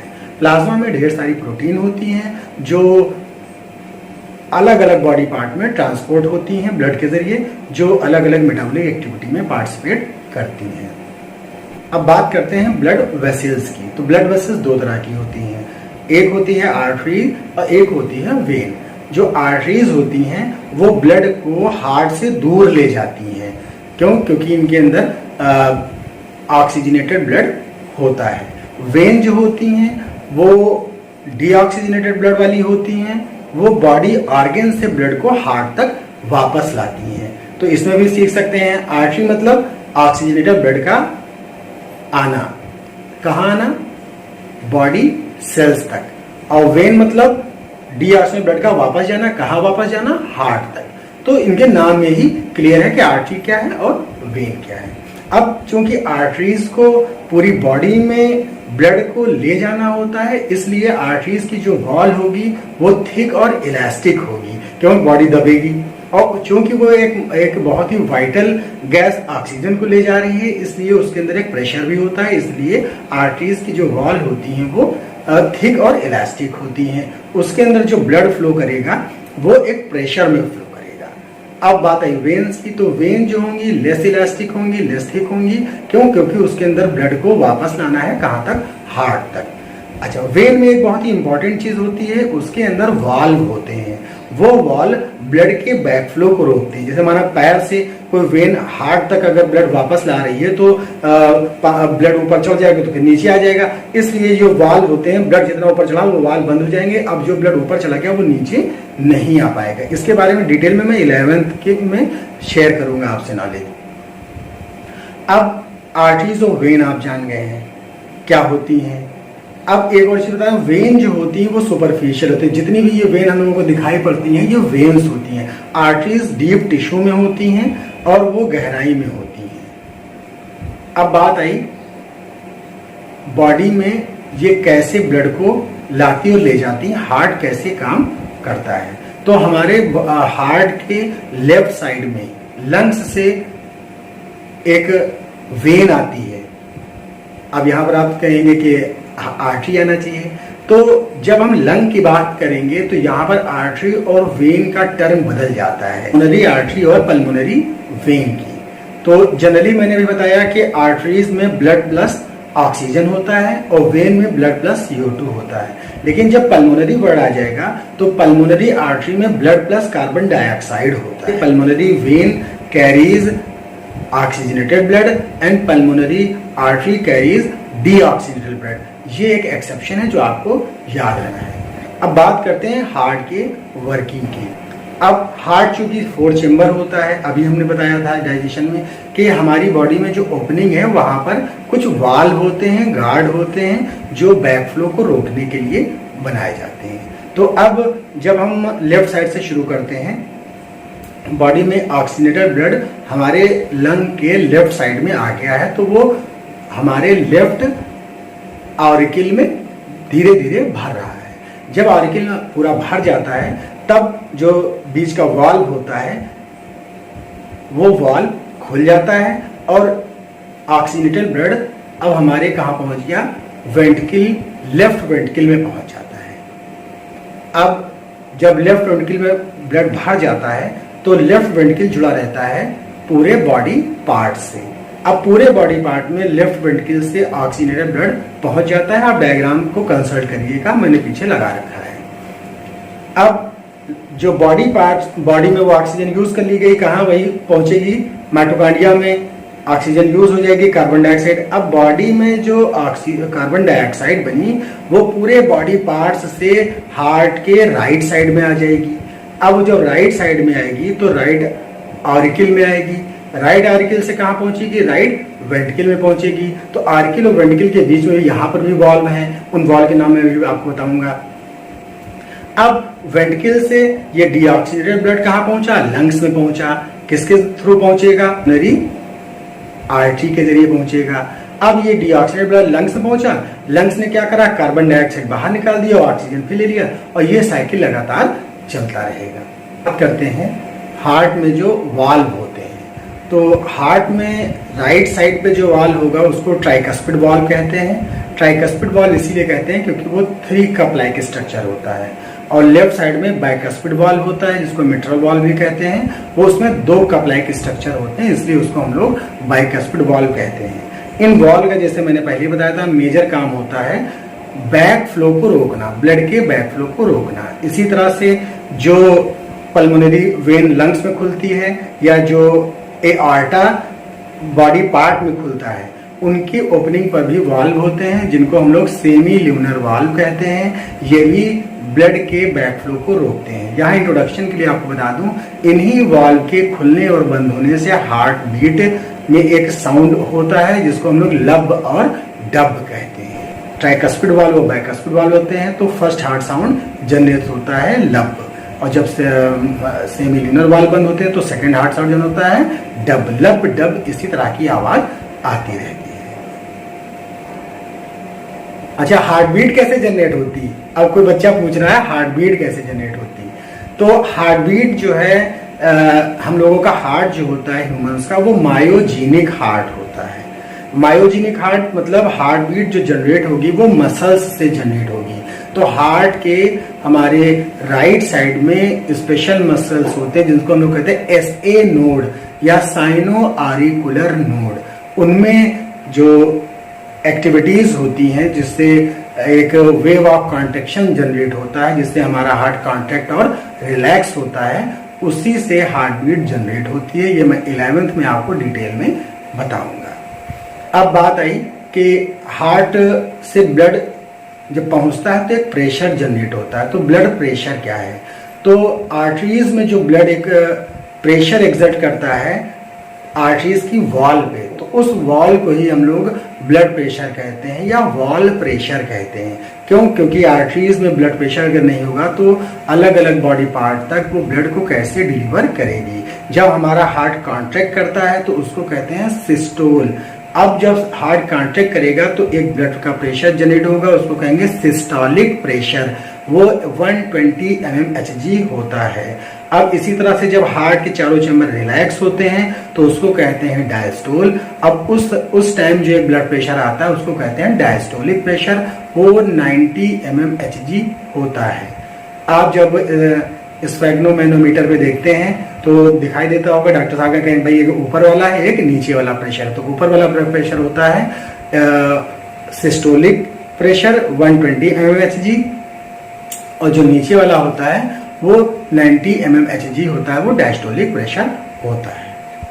तो इस तरह से ब्लड प्रेशर जब जनरेट हो जाता है, इसी ब्लड प्रेशर की वजह से सारे न्यूट्रिएंट्स, गैस, हार्मोन सारी बॉडी में आसानी से ट्रांसपोर्ट होती रहती हैं और वही सारी चीजें बॉडी की मेटाबॉलिक एक्टिविटी में काम आती हैं। पूछ रहे हैं? अच्छा, किसी ने पूछा कि हार्ट जो है पूरे बॉडी ऑर्गन को, पूरे बॉडी पार्ट को ब्लड सप्लाई करता है, तो हार्ट भी एक ऑर्गन है, तो उसको ब्लड कौन सप्लाई करता है? बहुत अच्छा सवाल करते हैं आप लोग। तो एक कोरोनरी आर्टरी होती है जो एआर्टा से निकलती है और हार्ट में जाती है। तो वो कोरोनरी आर्टरी ही हार्ट की वॉल को ब्लड सप्लाई करती है। इसी में अगर कुछ कोलेस्ट्रॉल या फैट जमा हो जाता है तो लोगों को हार्ट अटैक की प्रॉब्लम आ सकती है, आ जाती है, हाइपरटेंशन हो जाता है। तो कोरोनरी आर्टरी ही हार्ट को ब्लड सप्लाई करती है, जिससे हार्ट एक ऑर्गन वो खुद काम करता है। तो समझिए हार्ट जो दूसरे ऑर्गन को जिस पाइपलाइन से ब्लड की सप्लाई करता है ऑक्सीजनेटेड, उसी पाइपलाइन से एक बाईपास आर्टरी अपनी बॉडी में, अपने वॉल में भेज लेता है, जिससे उसको ऑक्सीजनेटेड ब्लड मिलता है। आप क्या पूछ रहे हैं? अच्छा, पाइपलाइन अगर लीक हो जाए तो क्या करेंगे? बहुत अच्छा सवाल। अब ये एक सवाल आया है कि भाई अगर ब्लड वेसल्स लीक कर जाएं तो क्या हो? भाई लीक भी कर सकती, पाइपलाइन है। तो जो ब्लड में प्लेटलेट्स होती हैं वो बड़ी सेल्स होती हैं, तो वो ब्लड प्लेटलेट्स अगर कोई हमारी कैपिलरी लीक कर गई तो वहां पर जाकर जम जाती हैं, जिससे हमारी जो आर्टरीज हैं या वेन है या ब्लड कैपिलरीज हैं उनका लीकी पोर्शन प्लग हो जाता है, बंद हो जाता है। अब बात करते हैं कि किसी ऑर्गन में जब कोई आर्टरी जाती है तो वो वेन बन के निकलती है। तो क्या जादू हो जाता है कि आर्टरी जो है वो वेन में बदल जाती है। तो जब कोई आर्टरी किसी ऑर्गन में गई तो वो आर्टरी ब्रांच हो जाती है, आर्टीरियोल्स में बदल जाती है, फिर वो आर्टीरियोल्स फिर ब्रांच हो जाते हैं, तो वो बनाते हैं कैपिलरीज। वही कैपिलरीज आपस में यूनाइट होती हैं तो वेन्यूल्स बनाती हैं, और वो वेन्यूल्स फिर आपस में यूनाइट हो जाती हैं तो वेन बनाती हैं। तो इस तरह से एक बट का फार्मूला बनता है, arteries branch, branch U B हो गया, अब यू आया, unite together to form vein, यानी कि arteries branch together and unite to form vein. अब हमारी बॉडी की जो सबसे थिन अगर ब्लड वेसल्स कोई है तो वो है कैपिलरी, यहीं से मटेरियल का एक्सचेंज होता है। अब बात करते हैं लिम्फ की, लिम्फेटिक सिस्टम क्या है। तो अब हमारी जो सेल्स होती हैं उसके बीच में एक स्पेस होता है, उसको कहते हैं इंटरसेलुलर स्पेस। इसी इंटरसेलुलर स्पेस में लिक्विड मटेरियल भरा रहता है जिसको हम लोग कहते हैं लिम्फ। ये एक वाइड वैस्कुलर टिश्यू है, जैसे ब्लड हमारा होता है फ्लूइड कनेक्टिव टिश्यू, इसी तरह से लिम्फ जो होता है वाइड वैस्कुलर कनेक्टिव टिश्यू होता है। ये एक मिडिल मैन का काम करता है। जैसे कोई पाइपलाइन है, उससे कुछ चीज लीक कर जाए तो कहाँ है कि बाहर। इसी तरह से जो वेन्स होती हैं या आर्टरीज होती हैं, इससे जो प्लाज्मा या कुछ सेल्स बाहर आती हैं वो लिम्फ में चली जाती हैं, फिर लिम्फ के द्वारा ही ये दूसरे सेल्स में पहुंचती हैं। तो lymph act as a middle man between blood capillaries and tissue cells, and this lymph is rich in nitrogenous waste and carbon dioxide. और इस लिम्फ में नाइट्रोजनस वेस्ट और कार्बन डाइऑक्साइड होते हैं। बहुत सी लिम्फ जो होती है वो कैपिलरीज बना के लिम्फ ग्लैंड में खुलती हैं, और वो लिम्फ ग्लैंड फिर एक कैपिलरी के जरिए हार्ट की वेन्स में खुल जाती हैं, तो एक लिम्फेटिक सिस्टम बन जाता है। ये भी आपको डिटेल में 11th में ही पढ़ने को मिलेगा। ट्रांसपोर्ट इन प्लांट्स, तो प्लांट्स में दो चीज का ट्रांसपोर्ट होता है, एक होता है वाटर एंड मिनरल और एक होता है फूड। तो जब वाटर और मिनरल का ट्रांसपोर्ट होगा तो वो जाइलम के थ्रू होगा, और जब फूड मटेरियल का ट्रांसलोकेशन होगा तो वो फ्लोएम के थ्रू होगा। तो इनके नाम में ही क्लियर है। हम अगर यूज करें जाइलम, जा वर्ड आया तो जा से जल, जा से जाइलम, यानी कि जल का जो मूवमेंट होगा वो जाइलम के थ्रू होगा, और फा से फूड, फा से फ्लोएम, यानी कि फूड का जो ट्रांसलोकेशन होगा वो फ्लोएम के जरिए होगा। तो वाटर के ट्रांसपोर्ट में बात करते हैं कि जो वाटर में मेन ट्रांसपोर्टेशन यूनिट होती है वो जाइलम होती है। जाइलम ट्रैकीड और वेसल से मिलकर बनी होती है, जो रूट से लेकर लीफ तक पूरी प्लांट में एक तार की तरह से, नलिकाओं की तरह से, ट्यूब की तरह से, पाइपलाइन की तरह से फैली रहती है।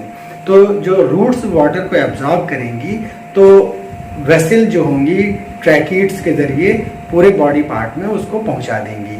अच्छा, अब एक पेड़ तो बहुत ऊंचा होता है, तो सबसे ऊपरी पार्ट में वो पानी कैसे पहुंच जाता है? तो इसका आसान सा जवाब यह है कि पत्तियों में ट्रांसपिरेशन होता रहता है। जब ट्रांसपिरेशन ऊपर होता रहेगा तो नीचे से पानी अपने आप चढ़ता रहेगा, उस पानी का एक कंटिन्यूअस वाटर कॉलम बन जाता है, जो 11th में आप डिटेल में पहुंचेंगे। तो वाटर के ट्रांसलोकेशन या ट्रांसलोकेशन में, ट्रांसपोर्ट में फिजिकल फोर्सेस काम करती हैं। कौन सी फिजिकल फोर्स होती हैं? एक होती है कोहेसिव फोर्स, एक होती है एडहेसिव फोर्स, और एक होती है ट्रांसपिरेशन पुल। डिक्सन और जॉली ने बताया था। इन्हीं फिजिकल फोर्स की वजह से पानी रूट्स से different part of the plant में पहुंचता रहता है बगैर किसी एनर्जी का यूज करे।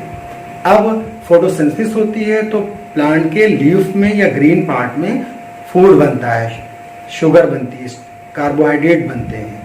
अब वो शुगर फूड कार्बोहाइड्रेट लीव्स से प्लांट के डिफरेंट पार्ट में या स्टोरिंग पार्ट में, जैसे सीड हो गए, ग्रेन हो गए, फ्रूट्स हो गए, फ्लावर्स हो गए, उनमें जब पहुंचती है तो वो फ्लोएम पहुंचाता है। फ्लोएम में भी कैंपेनियन सेल्स होती हैं, सीव ट्यूब एलिमेंट्स होते हैं, वो सारी चीजें मिलके फूड को डिफरेंट पार्ट में ट्रांसलोकेट करते हैं। उसको बताने के लिए एक डबल फ्लास्क मॉडल दिया गया है, वो भी आप 11th में पढ़ेंगे कि किस तरह से फूड का ट्रांसलोकेशन प्लांट्स में होता है। तो फ्लोएम वो पार्ट है जो फूड को ट्रांसलोकेट करता है। यही फूड प्लांट के अलग अलग फ्रूट्स में, बर्ड्स में जमा होता है, और हम लोग भी यूज करते हैं और प्लांट भी यूज करते हैं। अब बात करते हैं नेक्स्ट लाइफ प्रोसेस की, नेक्स्ट सिस्टम की, जिसको हम लोग कहते हैं एक्सक्रीटरी सिस्टम। अब एक्सक्रीटरी सिस्टम क्या है? It is a system which involve in removing of nitrogenous metabolic waste from the body। मतलब एक्सक्रीटरी सिस्टम वह सिस्टम है जो कि शरीर से नाइट्रोजनस जो तत्व होते हैं, नाइट्रोजनस हार्मफुल नाइट्रोजनस पदार्थ होते हैं, अमोनिया, यूरिया, यूरिक एसिड, उसको शरीर के बाहर निकालने की प्रक्रिया को हम लोग उत्सर्जन या एक्सक्रीशन कहते हैं। The organ which involved in the process of excretion called as excretory organ like kidney, ureter, urinary bladder and urethra। मतलब वो अंग जो एक्सक्रीटरी सिस्टम को बनाते हैं वो है kidney, ureter, urinary bladder and urethra.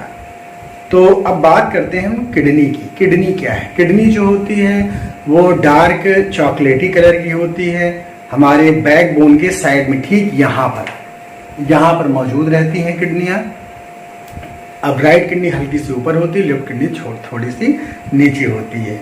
अब हर किडनी में लगभग 1 मिलियन नेफ्रॉन होते हैं या यूरेनिफेरस ट्यूब्यूल होते हैं। Nephrons are the major site of urine filtration and urine formation. यहाँ पर एक वर्ड मैं आपको एक बात क्लियर कराना चाहता हूँ कि एक बहुत सा कॉमन क्वेश्चन है, where urea produce inside the human body. तो यूरिया जो बनती है वो लीवर में बनती है, लीवर से में। Hepatocytes are the major site of urea formation by ornithine cycle. और name the site where urine formation occur in the kidney. Kidney is a filtering organ, वो फिल्टर कर देता है। यूरिया बनती है लीवर में और यूरिन बनती है किडनी में, ये आपको क्लियर होना चाहिए। अब नेफ्रॉन जो होते हैं वो 8 मिलियन नेफ्रॉन हमारी पूरी किडनी में होते हैं। अब जो नेफ्रॉन होते हैं किडनी के 2 पार्ट होते हैं, एक होता है कॉर्टिकल पार्ट, एक होता है मिडुला पार्ट। कॉर्टिकल पार्ट किनारे का पेरिफेरल रीजन होता है, मिडुला होता है सेंटर का, बीच का। तो जो नेफ्रॉन होंगे उसमें एक प्यालेनुमा संरचना होगी, डायग्राम आप देख रहे होंगे, उसको कहते हैं बोमेन्स कैप्सूल। इस बोमेन कैप्सूल में रीनल आर्टरी का जो अफरेंट आर्टीरियोल है वो आता है और इफरेंट आर्टीरियोल बाहर निकलता है।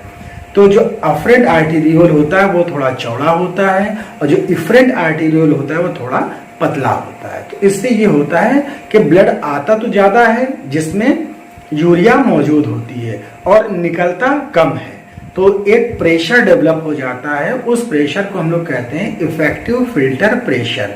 उस प्रेशर से सारा मटेरियल उस आर्टरी का, रीनल आर्टरी का सारा मटेरियल एक्सेप्ट आरबीसी को छोड़कर सारा मटेरियल छन के आ जाता है बोमेन कैप्सूल में। अब यहाँ पर बहुत ध्यान देने वाली बात है कि जैसे हम अपने घर की सफाई करें तो क्या सारा कबाड़ी को ऐसे ही दे देते हैं? नहीं ना। क्यों? क्योंकि हो सकता है उसमें नया पेन हो, दादाजी का गिलास जो सोने का हो सकता है, आपने कभी ध्यान दिया हो, या खोई हुई एक चप्पल हो सकती है, कोई ग्लास हो सकता है काम का।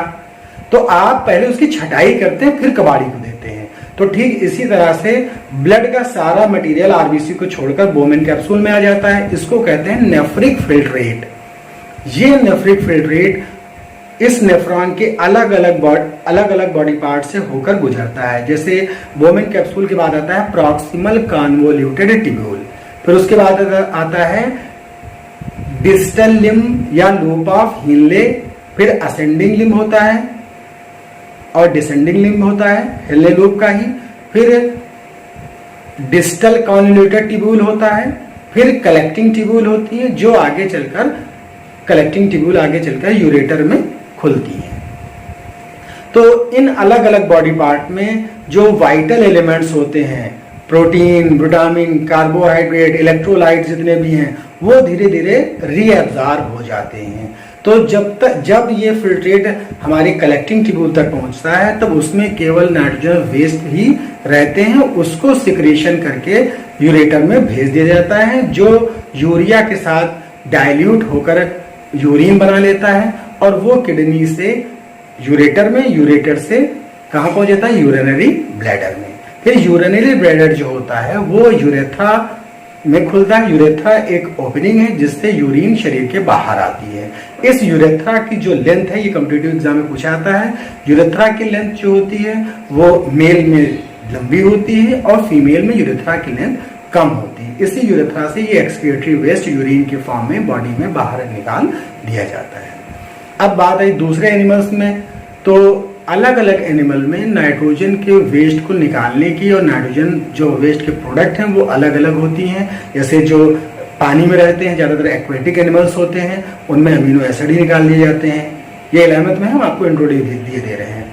फिर जो डेजर्ट में होते हैं, जिनको पानी की बहुत कमी होती है, तो वो यूरिक एसिड निकालते हैं। हम लोग एक मॉडरेट कंडीशन में रहते हैं, इसलिए हम लोग यूरिया ही निकालते हैं। अब बात करते हैं कि प्लांट्स में वेस्ट मटेरियल क्या होते हैं। तो जनरली प्लांट्स में वेस्ट मटेरियल कार्बन डाइऑक्साइड जो खाना बनाने के काम आती है, लेकिन वो भी एक्सक्रीट की जाती है, निकाली जाती है। कहाँ से? स्टोमेटा के थ्रू। स्टोमेटा के थ्रू गैस का एक्सचेंज होता है, वहां से निकलते हैं। इसके अलावा गम और रेजिन की फॉर्म में भी कुछ वेस्ट मटेरियल बाहर निकाल दिए जाते हैं। इस तरह से दोस्तों आज हाई स्कूल का ये पूरा चैप्टर मैंने कंप्लीट करने की कोशिश की है। आपको कोई डाउट्स हो तो मुझे फ़ोन करें, मुझको कमेंट बॉक्स में कमेंट करें। अगर पढ़ाने का तरीका या कुछ सुधार करना हो तो भी आप मुझको कॉल करके बता सकते हैं। मेरा बोलने का तरीका अगर आपको कुछ सुधार लगे तो ज़रूर बताएं। आपका फीडबैक मेरे लिए बहुत ही वैल्यूएबल रहेगा। मेरी वीडियोस को प्लीज़ लाइक और शेयर करें, जिससे दूसरे बच्चे जो घरों में हैं वो पढ़ सकें, बायोलॉजी का उनका नुकसान ना हो। इस तरह से दूसरे सब्जेक्ट वे पढ़ते रहें। बायोलॉजी आप वीडियो देखिए, समझिए। मैं पूरी कोशिश कर रहा हूँ डायग्राम्स के थ्रू भी आपको समझाने की, एनिमेशन बना के भी, कि आपको समझ में आए। चलते चलते यही बताना चाहूँगा कि आप अपनी पढ़ाई बुक से ही करें। जब कोई बहुत मदद हो तभी आप गूगल सर्च करें, क्योंकि गूगल जो है वो एक तरह का सर्च इंजन है, आंसरिंग मशीन नहीं है। दूसरी चीज़, आप किसी भी सब्जेक्ट को अगर पढ़ें, किसी भी टॉपिक को पढ़ें, तो उसको जनरली से लेके डीपली पढ़ने की कोशिश करें। ज़्यादा से ज़्यादा उसको डिस्कस करें अपने साथियों से। एक अपना ग्रुप बनाएं जिसमें आप उस सब्जेक्ट की, उस टॉपिक की डिस्कशन करें। जब आपको कुछ ना समझ में आए तो अपने टीचर से कंसल्ट करिए। मेरा फ़ोन नंबर है, आप कभी भी मुझको फ़ोन कर सकते हैं, मुझसे पूछ सकते हैं। बुक्स पढ़िए, आपको अच्छी नॉलेज बुक्स से ही मिलती है। बाकी आप हम जैसे टीचर जो यूट्यूब पे हैं, आप उनके वीडियोस देखिए, उनको सर्च करिए, उनके वीडियोस देखिए, उनके व्यू लीजिए, और उन वीडियोस को देखने के बाद आप बुक्स को ज़रूर सर्च करें, बुक्स को रीड करें, प्रॉपर नोट्स बनाएं। नोट्स के साथ बायोलॉजी में अच्छे आप डायग्राम्स भी बनाएं। डायग्राम्स आपके कलर्ड होने चाहिए, वेल मार्क्ड होने चाहिए, और जो आपके स्टडी टेबल हो, जहाँ आप बैठ के पढ़ते हो, वो डायग्राम्स अगर आप वहाँ लगा देंगे तो जितनी देर भी आप बैठेंगे, आप चाय पी रहे हैं, रेस्ट कर रहे हैं, तब आप उन डायग्राम्स को देखेंगे, उन चार्ट्स को देखेंगे, तो आपको उससे भी हेल्प मिलेगी। क्योंकि जो हम चीज़ देखते रहते हैं तो वो हमारे माइंड में उसका एक इम्प्रिंट आ जाता है। तो जब आप पढ़ाई कर रहे होंगे या एग्ज़ाम में होंगे, अगर कोई चीज़ मेमोराइज नहीं होगी तो आप देखिएगा आपको वो चीज़ तुरंत याद आ जाएगी। फिर उसके बाद आई बात कि हम टॉपिक, चूँकि बायोलॉजी जो है वो एक दूसरे से इंटरकनेक्टेड है सारे चैप्टर। अब अगर कोई सोचे कि वो डायरेक्ट रेस्पिरेशन पढ़ना शुरू कर दे तो उसको उतना अच्छा समझ में नहीं आएगा। तो सारे चैप्टर आप शुरुआत से पढ़ने की कोशिश करिए। मैंने भी जो वीडियो बनाना शुरू किया वो चैप्टर वाइज इसीलिए कि चैप्टर वाइज और एक साथ पूरा चैप्टर कवर करने की कोशिश कर रहा हूँ, कि जब आप एक साथ सारे टॉपिक पढ़ेंगे तो आपस में उन टॉपिक्स का जो इंटरकनेक्शन है, जो रिलेशन है, वो आप अच्छे से समझ पाएंगे। जैसे हम एक एग्जांपल ले रहे हैं कि अगर कोई सर्कुलेशन आपने पढ़ा और उसके 20 दिन के बाद आपने रिस्पिरेशन पढ़ा तो उतना अच्छा समझ में नहीं आएगा। तो आप कोशिश ये करिए कि बायोलॉजी के जो चैप्टर हैं वो आपस में इंटरकनेक्टेड होने की वजह से आप उनको क्या करेंगे, लास्ट से शुरू ना करके, 20 से शुरू ना करके आप क्या करेंगे, शुरुआत से पढ़ेंगे। 1 बाय 1 आप चैप्टर शुरू करेंगे। यही मैं आपको राय दूंगा कि आप जो लेसन होते हैं आपके, तो लेसन भी 20 से ना पढ़िए। लेसन आप इंट्रोडक्शन से शुरू करिए। जो बीच में बॉक्सेस होते हैं उन बॉक्स को भी कंसल्ट करिए, जो एग्जाम्पल्स होते हैं उनको भी कंसल्ट करिए, तो आपको एग्ज़ाम में भी बहुत उससे हेल्प मिलेगी।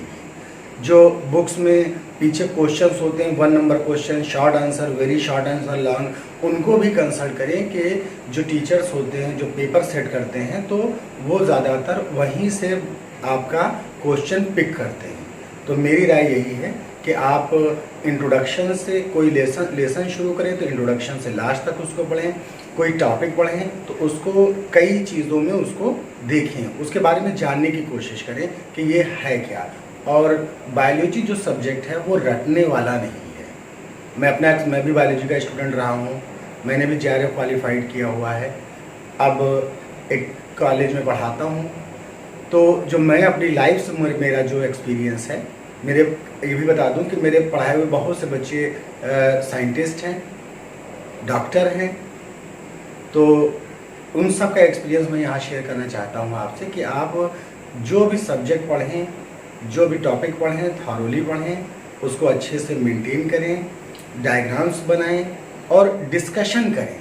अपने साथियों से उस टॉपिक के बारे में आप क्या करें, डिस्कशन करें। किसी टॉपिक को, किसी लेसन को जितना आप डिस्कस करेंगे उतना आपको ज़्यादा फ़ायदा होगा, क्योंकि डिस्कशन में ये होता है कि वो चीज़ हमको मेमोराइज होती है। जैसे हम लोग मूवीज़ होती है, जनरली मूवीज़ के बारे में हम डिस्कस करते हैं तो क्या होता है, वो हम मूवीज़ को बैठ के याद नहीं करते हैं, लेकिन वो मेमोरीज में हमारे आ जाती है।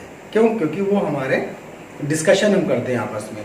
तो आप किसी टॉपिक को अपना एक ग्रुप बना लीजिए, 2-4 आपके दोस्त होंगे, ग्रुप बना के उस टॉपिक को आप कंसल्ट करिए, उसको लोगों से बात करिए, अपने छोटे भाई बहनों को समझाने की कोशिश करिए कि आज हमने सेल पढ़ी या हमने ब्लड सर्कुलेशन पढ़ा, आज हमने हार्ट पढ़ा, आज रेस्पिरेशन पढ़ा, इसमें ऐसे होता है, उसमें वैसे होता है। तो जब आप अपने छोटे भाई बहनों से वो उनको समझाने की कोशिश करेंगे और डिस्कशन करेंगे तो आपको वो टॉपिक और अच्छा बेहतर आपके लिए हो जाएगा। आपको याद करने की ज़रूरत नहीं पड़ेगी। क्यों? क्योंकि बायोलॉजी जो है वो रटने वाला सब्जेक्ट नहीं है। बायोलॉजी अगर आपने एक बार समझ ली तो आपको कभी भूलेगी नहीं, आपको कभी रटना नहीं पड़ेगा। तो बायोलॉजी आप प्लीज़ क्या करिएगा, समझ के पढ़िएगा, डिस्कस करके पढ़िएगा, अच्छे अच्छे डायग्राम बनाइएगा, उन डायग्राम्स को अपने चार्ट में बना के घर में टांगिएगा, जहाँ बैठ के पढ़ते हैं वहाँ टांगिएगा, जिससे वो डायग्राम्स आपको मेमोराइज हों। अगर मेरी बातें अच्छी लगे, मेरे पढ़ाने का ढंग अच्छा लगे तो प्लीज़ मेरे चैनल को लाइक और सब्सक्राइब ज़रूर करिए, मेरी वीडियोस को लाइक ज़रूर करिए, शेयर करिए और ज़्यादा से ज़्यादा शेयर करिए, क्योंकि बहुत से बच्चे ऐसे हैं जो बायोलॉजी नहीं सीख पा रहे हैं, तो वो इन वीडियोस के ज़रिए सीख लेंगे, उनका भी फ़ायदा हो जाएगा। तो आप मेरे चैनल के साथ कनेक्टेड रहिए, मैं आपके साथ कनेक्टेड रहूँगा, नए नए टॉपिक पर मैं वीडियो बनाता रहूँगा और पूरी तरह से आपको समझाने की प्रयत्न करता रहूँगा। Thank you.